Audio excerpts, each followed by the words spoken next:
ಜಗತ್ತಿನಲ್ಲಿ ಎರಡು ರೀತಿಯ ಜನರಿದ್ದಾರೆ. ಒಂದು, ನನಗೆ ಕಲಿಯೋಕ್ಕಾಗ್ತಿಲ್ಲ, ಟೈಮ್ ಇಲ್ಲ, ಟ್ಯಾಲೆಂಟ್ ಇಲ್ಲ ಅಂತ ಕಂಪ್ಲೇಂಟ್ ಮಾಡೋರು. ಎರಡು, ತಮಗೆ ಬೇಕಾದ ಸ್ಕಿಲ್ಸ್ ಕಲಿತು ಲೈಫ್ನಲ್ಲಿ ಮುಂದೆ ಹೋಗೋರು. ನೀವು ಎರಡನೇ ಕೆಟಗರಿಗೆ ಸೇರಬೇಕು ಅಂದರೆ ಇವತ್ತು ನಾನು ನಿಮಗೆ ಲರ್ನಿಂಗ್ನ ಬ್ಲೂ ಪ್ರಿಂಟ್ ಕೊಡ್ತೀನಿ. ಇದು ನಾನು ಸುಮ್ಮನೆ ಹೇಳ್ತಿರೋದಲ್ಲ, ಜೋಶ್ ಕೌಫ್ಮ್ಯಾನ್ ಅವರ ರಿಸರ್ಚ್ ಮತ್ತು ನ್ಯೂರೋಸೈನ್ಸ್ನ ಸ್ಟಡಿ ಮಾಡಿ ಹೇಳ್ತಿರೋದು. ನೀವು ಅಂದುಕೊಂಡಿರೋ ಸ್ಕಿಲ್ನ ಕಲಿಯೋಕೆ ವರ್ಷಗಟ್ಟಲೆ ಬೇಕಾಗಿಲ್ಲ, 10,000 ಗಂಟೆ ಬೇಕಾಗಿಲ್ಲ. ನಿಮಗೆ ಬೇಕಾಗಿರೋದು ಕೇವಲ 20 ಗಂಟೆಗಳು. ಹೌದು, ಕೇವಲ 20 ಗಂಟೆ. ಆದರೆ ಆ 20 ಗಂಟೆನ ನೀವು ಹೇಗೆ ಬಳಸ್ತೀರಾ ಅನ್ನೋದ್ರ ಮೇಲೆ ನಿಮ್ಮ ಲೈಫ್ ಚೇಂಜ್ ಆಗುತ್ತೆ. ಬನ್ನಿ, ನಿಮ್ಮ ಮೆದುಳಿನ ಲಾಕ್ ಓಪನ್ ಮಾಡೋಣ. ನೋಡಿ, ನಮಗೆಲ್ಲರಿಗೂ ಗೊತ್ತು 10,000 ಅವರ್ ರೂಲ್, ಮ್ಯಾಲ್ಕಮ್ ಗ್ಲಾಡ್ವೆಲ್ ಹೇಳಿದ್ದು. ಅಂದರೆ ಒಂದು ಫೀಲ್ಡಲ್ಲಿ ನೀವು ವರ್ಲ್ಡ್ ಕ್ಲಾಸ್ ಆಗಬೇಕು, ಸಚಿನ್ ತೆಂಡೂಲ್ಕರ್ ಅಥವಾ ಬಿಲ್ ಗೇಟ್ಸ್ ಆಗಬೇಕು ಅಂದರೆ 10,000 ಗಂಟೆ ಬೇಕು. ಇದು ನಿಜ.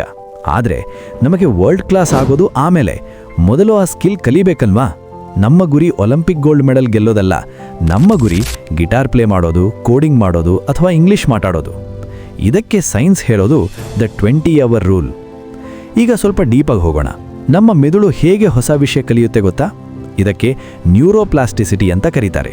ನೀವು ಒಂದು ಹೊಸ ಸ್ಕಿಲ್ ಕಲಿಯೋಕೆ ಸ್ಟಾರ್ಟ್ ಮಾಡಿದಾಗ ನಿಮ್ಮ ಮೆದುಳಿನಲ್ಲಿ ನ್ಯೂರಾನ್ಗಳ ನಡುವೆ ಒಂದು ಹೊಸ ಕನೆಕ್ಷನ್ ಸ್ಟಾರ್ಟ್ ಆಗುತ್ತೆ. ಇದನ್ನು ನೀವು ಒಂದು ಕಾಡಿನ ದಾರಿ ಅಂತ ಅಂದ್ಕೊಳ್ಳಿ. ಮೊದಲ ಸಲ ನೀವು ಕಾಡಿನಲ್ಲಿ ನಡೆದಾಗ ದಾರಿ ಇರಲ್ಲ, ಗಿಡ ಗಂಟಿ ಎಲ್ಲ ಇರುತ್ತೆ, ಕಷ್ಟ ಆಗುತ್ತೆ.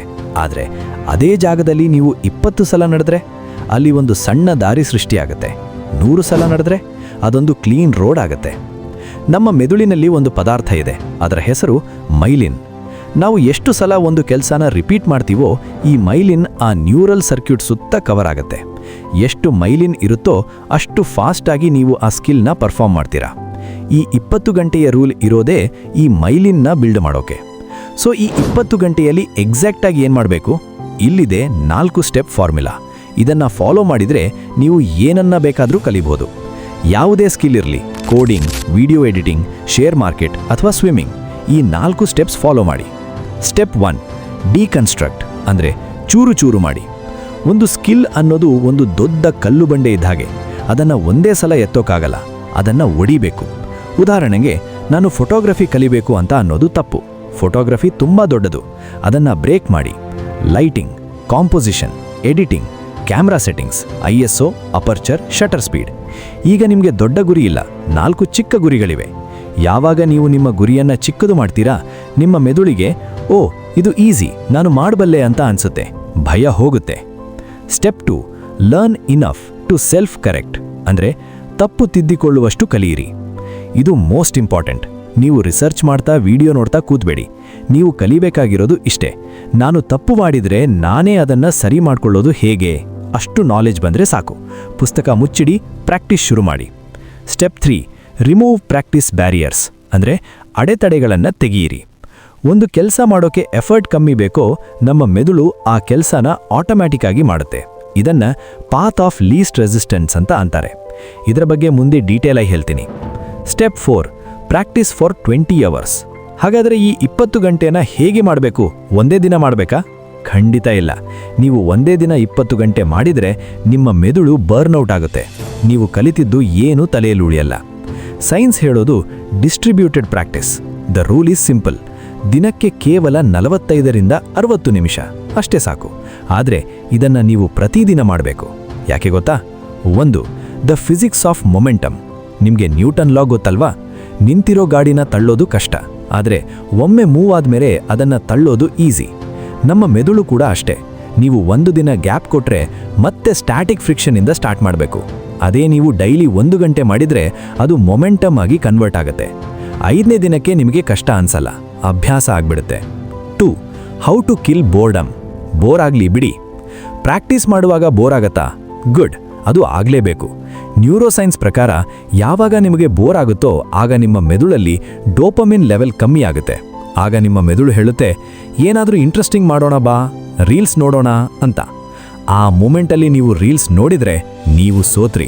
ಆದರೆ ನೀವು ಆ ಬೋರ್ಡಮ್ನ ಸಹಿಸಿಕೊಂಡು ಮುಂದುವರೆದ್ರೆ ನಿಮ್ಮ ಮೆದುಳು ಬೇರೆ ದಾರಿ ಇಲ್ಲದೆ ಆ ಕೆಲಸದಲ್ಲೇ ಫೋಕಸ್ ಹುಡುಕುತ್ತೆ. ಇದನ್ನೇ ದ ಫ್ಲೋ ಸ್ಟೇಟ್ ಅನ್ನೋದು. ಸೊ ಬೋರ್ ಆಗ್ತಿದೆಯಾ? ಕಾಂಗ್ರಾಟ್ಸ್, ನೀವು ಬೆಳೀತಿದ್ದೀರಾ. ಇಲ್ಲಿವರೆಗೂ ಪ್ಲಾನ್ ಚೆನ್ನಾಗಿದೆ ಅಲ್ವಾ? ಆದರೆ ರಿಯಲ್ ಲೈಫಲ್ಲಿ ನಾವು ಫೇಲ್ ಆಗೋದು ಎಲ್ಲಿ ಗೊತ್ತಾ? ಡಿಸ್ಟ್ರಾಕ್ಷನ್ಸ್. ನೀವು ಓದೋಕೆ ಕೂತ್ಕೊಳ್ತೀರಾ, ಟಿಂಗ್ ಅಂತ ಮೆಸೇಜ್ ಬರುತ್ತೆ, ಫೋನ್ ನೋಡ್ತೀರಾ, ಅಷ್ಟೇ, ಮುಗೀತು ನಿಮ್ಮ ಕಥೆ. ಇದಕ್ಕೆ ಸೈನ್ಸಲ್ಲಿ ಒಂದು ಹೆಸರಿದೆ, ಅಟೆನ್ಷನ್ ರೆಸಿಡ್ಯೂ ಅಂತ. ರಿಸರ್ಚರ್ಸ್ ಪ್ರಕಾರ ನೀವು ಒಂದು ಸಲ ಫೋನ್ ಚೆಕ್ ಮಾಡಿದರೆ ನಿಮ್ಮ ಮೆದುಳು ವಾಪಸ್ 100% ಫೋಕಸ್ಗೆ ಬರೋಕೆ 23 ನಿಮಿಷ ತಗೊಳ್ಳುತ್ತೆ. ಹಾಗಾದರೆ ಇದಕ್ಕೆ ಸೊಲ್ಯೂಷನ್ ಏನು? ವಿಲ್ ಪವರ್ ಅಲ್ಲ, ಡಿಸೈನ್. ಇಲ್ಲಿದೆ 2 powerful scientific methods. The 20 second rule. Shawn Achor ಅನ್ನೋ ಹಾರ್ವರ್ಡ್ ಸೈಕಾಲಜಿಸ್ಟ್ ಹೇಳ್ತಾರೆ, ಕೆಟ್ಟ ಅಭ್ಯಾಸ ಮಾಡೋಕೆ ಕಷ್ಟ ಆಡಬೇಕು, ಒಳ್ಳೆ ಅಭ್ಯಾಸ ಮಾಡೋಕೆ ಈಸಿ ಆಡಬೇಕು. Phone distraction. ಫೋನ್ನ ನಿಮ್ಮ ಟೇಬಲ್ ಮೇಲೆ ಇಡಬೇಡಿ, ಸ್ವಿಚ್ ಆಫ್ ಮಾಡಿ ಬೀರು ಒಳಗೆ ಇಡಿ. ಫೋನ್ ತಗೋಬೇಕು ಅಂದರೆ ಎದ್ದು ಹೋಗಿ ತಗೋಬೇಕು.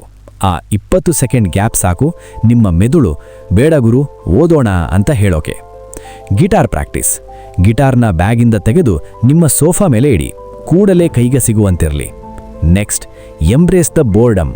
ಪ್ರಾಕ್ಟೀಸ್ ಶುರು ಮಾಡಿದ 10 ನಿಮಿಷಕ್ಕೆ ನಿಮ್ಮ ಮೆದುಳು ಹೇಳುತ್ತೆ, ಬೋರ್ ಆಗ್ತಿದೆ, ಇನ್ಸ್ಟಾಗ್ರಾಮ್ ನೋಡೋಣ ಬಾ ಅಂತ. ಇದನ್ನ ಡೋಪಮಿನ್ ವಿತ್ಡ್ರಾಲ್ ಅಂತಾರೆ. ಆ ಮೂಮೆಂಟಲ್ಲಿ ಎದ್ದು ಹೋಗಬೇಡಿ, ಸುಮ್ಮನೆ ಕೂತ್ಕೊಳ್ಳಿ, ಬೋರ್ ಆಗಲಿ. ಆ ಬೋರ್ಡಮ್ನ ದಾಟಿದ ಮೇಲೆ ಬರೋದೇ ಡೀಪ್ ಫೋಕಸ್ ಸ್ಟೇಟ್. ಅಲ್ಲಿ ನಿಜವಾದ ಲರ್ನಿಂಗ್ ನಡೆಯೋದು.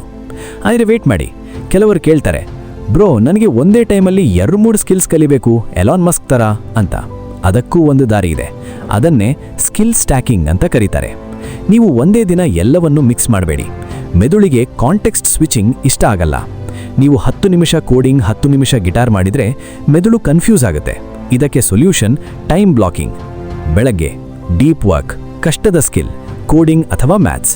ಸಂಜೆ creative work, fun skill, music ಅಥವಾ ಎಡಿಟಿಂಗ್. ಒಂದು ಸ್ಕಿಲ್ಲಿಂದ ಇನ್ನೊಂದು ಸ್ಕಿಲ್ಗೆ ಕನಿಷ್ಠ 2 ಗಂಟೆ ಗ್ಯಾಪ್ ಕೊಡಿ. ಈಗ ಇದೆಲ್ಲ ಓಕೆ, ಆದರೆ ನಾಳೆಯಿಂದ ಎಕ್ಸಾಕ್ಟ್ ಆಗಿ ಏನು ಮಾಡಬೇಕು? ಇಲ್ಲಿದೆ ನಿಮಗೊಂದು 20 ಡೇ ಆಕ್ಷನ್ ಪ್ಲಾನ್. ಇದನ್ನ ಸ್ಕ್ರೀನ್ಶಾಟ್ ತಗೊಳ್ಳಿ. Day 1 the setup. ಪ್ರಾಕ್ಟೀಸ್ ಮಾಡಬೇಡಿ, ಪ್ಲಾನ್ ಮಾಡಿ, ರಿಸೋರ್ಸ್ ಹುಡುಕಿ, ಫೋನ್ ಎಲ್ಲಿ ಬಚ್ಚಿಡಬೇಕು ಡಿಸೈಡ್ ಮಾಡಿ, ಎನ್ವಿರಾನ್ಮೆಂಟ್ ರೆಡಿ ಮಾಡಿ. Day 2 to day 5 the struggle phase. ದಿನಕ್ಕೆ 45 ನಿಮಿಷ ಫುಲ್ ಫೋಕಸ್. ಇಲ್ಲಿ ನಿಮಗೆ ತುಂಬ ಕಿರಿಕಿರಿ ಆಗತ್ತೆ, ಫೋನ್ ನೋಡಬೇಕು ಅನ್ಸುತ್ತೆ, ಆದರೆ ಬಿಡಬೇಡಿ, just show up. Day 6 to day 19 the growth phase. ಇಲ್ಲಿ ನಿಮಗೆ ಸ್ವಲ್ಪ ರಿಸಲ್ಟ್ ಕಾಣುತ್ತೆ. ಇಲ್ಲಿ ನೀವು ಸ್ಪೇಸ್ಡ್ ರೆಪಿಟೇಷನ್ ಯೂಸ್ ಮಾಡಿ. ಪ್ರತಿದಿನ ರಾತ್ರಿ ಮಲಗೋ ಮುಂಚೆ ಇವತ್ತು ಏನು ಕಲಿತೆ ಅಂತ 5 ನಿಮಿಷ ಕಣ್ಣು ಮುಚ್ಚಿ ನೆನಪು ಮಾಡ್ಕೊಳ್ಳಿ. ನಿದ್ದೆಯಲ್ಲಿ ಬ್ರೈನ್ ಅದನ್ನು ಪರ್ಮನೆಂಟ್ ಮಾಡುತ್ತೆ. Day 20 the reward. ಇವತ್ತು ನಿಮ್ಮ ಸ್ಕಿಲ್ನ ಟೆಸ್ಟ್ ಮಾಡಿ, ಒಂದು ವಿಡಿಯೋ ಮಾಡಿ ಅಥವಾ ಫ್ರೆಂಡ್ಸ್ ಮುಂದೆ ಪ್ಲೇ ಮಾಡಿ. ಆ ಗೆಲುವಿನ ಸೆಲೆಬ್ರೇಟ್ ಮಾಡಿ. ಫ್ರೆಂಡ್ಸ್, ಕೊನೆಯದಾಗಿ ಇಷ್ಟೇ ಹೇಳೋದು, ಟ್ಯಾಲೆಂಟ್ ಬಗ್ಗೆ ಯೋಚನೆ ಮಾಡಬೇಡಿ. ಪ್ರಪಂಚದಲ್ಲಿ ಗೆದ್ದಿರೋರು ಸ್ಮಾರ್ಟೆಸ್ಟ್ ಜನ ಅಲ್ಲ, ಯಾರು ಕನ್ಸಿಸ್ಟೆಂಟ್ ಆಗಿ ಎಫರ್ಟ್ ಹಾಕ್ತಾರೋ ಅವರು. ಇಲ್ಲಿದೆ ಇವತ್ತಿನ ಚಾಲೆಂಜ್. ವಿಡಿಯೋ ನೋಡ್ತಾ ಸುಮ್ಮನೆ ಕೂತ್ಬೇಡಿ, ಕಾಮೆಂಟ್ ಸೆಕ್ಷನ್ಗೆ ಹೋಗಿ I accept the 20 hour challenge ಅಂತ ಟೈಪ್ ಮಾಡಿ ಮತ್ತು ನೀವು ಯಾವ ಸ್ಕಿಲ್ ಕಲಿತೀರಾ ಅಂತ ಬರೀರಿ. 20 ದಿನ ಆದಮೇಲೆ ಬಂದು ಅದೇ ಕಾಮೆಂಟಿಗೆ ರಿಪ್ಲೈ ಮಾಡಿ ಡನ್ ಅಂತ. ನೆನಪಿಡಿ, ನೀವು ಶುರು ಮಾಡೋವರೆಗೂ ಅದು ಕಷ್ಟ, ಶುರು ಮಾಡಿದ ಮೇಲೆ ಅದು ಬರೀ process. All the best. Let's build the logic together.